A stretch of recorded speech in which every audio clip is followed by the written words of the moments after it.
जय श्रीमन नारायण।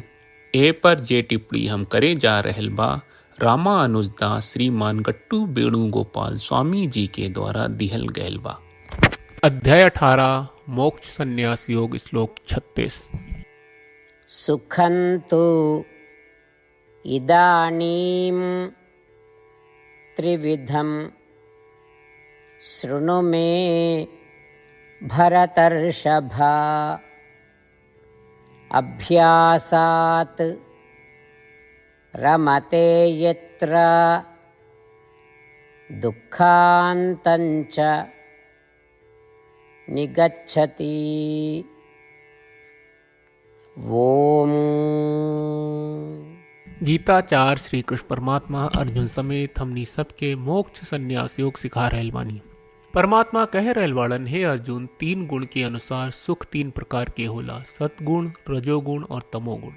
अही में से सात्विक सुख और ओह सात्विक सुख के लगातार अभ्यास से शाश्वत सुख पैदा हुई और सगरी दुख दूर हुई जाई। ऐसन सुख के बारे में श्री कृष्ण परमात्मा हमनी के बतावत बानी।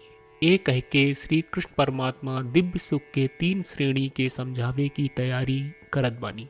श्री कृष्ण परमात्मा के उपदेश पर ध्यान देत श्रीमन नारायण की सेवा के रूप में सब कुछ करत श्रीमन नारायण की प्राप्त के हमनी के जीवन के लक्ष्य बनावत और खाली श्रीमन नारायण की शरण लेके श्री कृष्ण परमात्मा के वचन के श्लोक के रूप में जैसन वा वैसे ही दोहरावे के कोशिश करी जा। सुखं त्विदानीं त्रिविधं शृणु मे भरतर्षभ अभ्यासात् रमते यत्र दुःखान्तञ्च निगच्छति।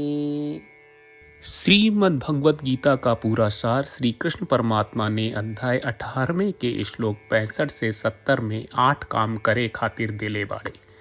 श्री कृष्ण कहले, हम ओ लोगन से प्रेम करनी जो लोग इन 8 बातन के मान तारे। हम ओ भक्तन के हर तरह से रक्षा करब। श्री कृष्ण परमात्मा के द्वारा बोलल गईल संपूर्ण भगवत गीता सुनला के बाद अर्जुन कहले, करिष्ये वचनम त्वा, जेके मतलब बा, कृष्ण मैं वही करब जौन आप कही। यही कारण बा श्री कृष्ण अर्जुन के हर तरह के सफलता आ विजय प्रदान करेले। आई परमात्मा के आपन व्रत देई कि हमनी के ये 8 गौ कर्म के पालन करी जा। ई वचन परमात्मा के देवे से बड़न कौनो पूजा तपस्या यज्ञ नहीं। हम 8 प्रण कहब जौन हमनी के करे के चाहिए। आप सब कृपया इन्हन के आपन दिमाग और दिल में सोची।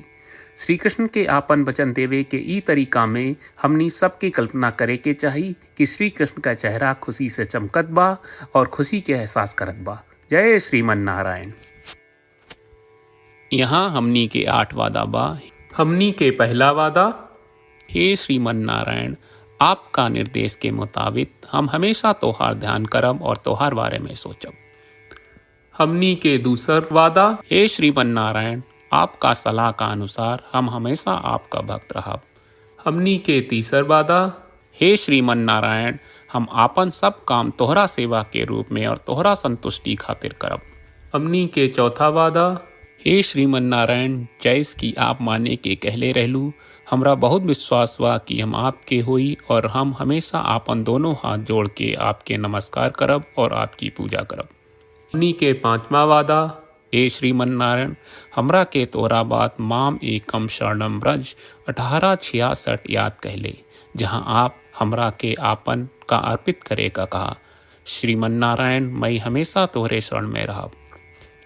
हमनी के 6वां वादा, हे श्रीमन नारायण, हमरा के तोहरा बात माँ सुचहा 1866 याद कहले कि आप हमनी के शोक ना करे का आश्वासन दे रहे बड़े, हम अब और शोक ना करब।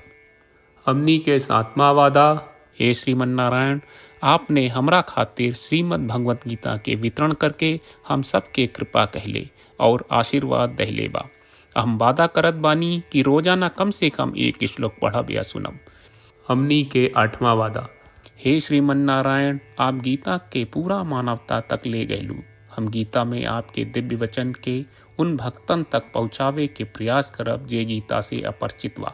हे श्रीमन नारायण, हम उई करब जौन तू करे का कहब। हम ऐसन व्यवहार करब जैसन आप चाहत बानी और हम खाली आपका खातिर काम करब। श्रीमन नारायण के रोज आपन वचन देहल कि हम ओइस करब जैस आप कहत बानी, ई अपने आप में बड़न पूजा बा। श्रीमन नारायण करशे वचनम त्वा, श्रीमन नारायण हम तोरे निर्देश के मुताबिक काम करब। सर्वम श्री कृष्ण अर्पणम अस्तु। जय श्रीमन नारायण। सुखन्तु इदानीं त्रिविधं शृणु मे भरतर्षभा। अभ्यासात् रमते यत्र दुःखान्तञ्च निगच्छति। ॐ सुखं त्विदानीं त्रिविधं शृणु मे भरतर्षभ। अभ्यासात् रमते यत्र दुःखान्तञ्च निगच्छति।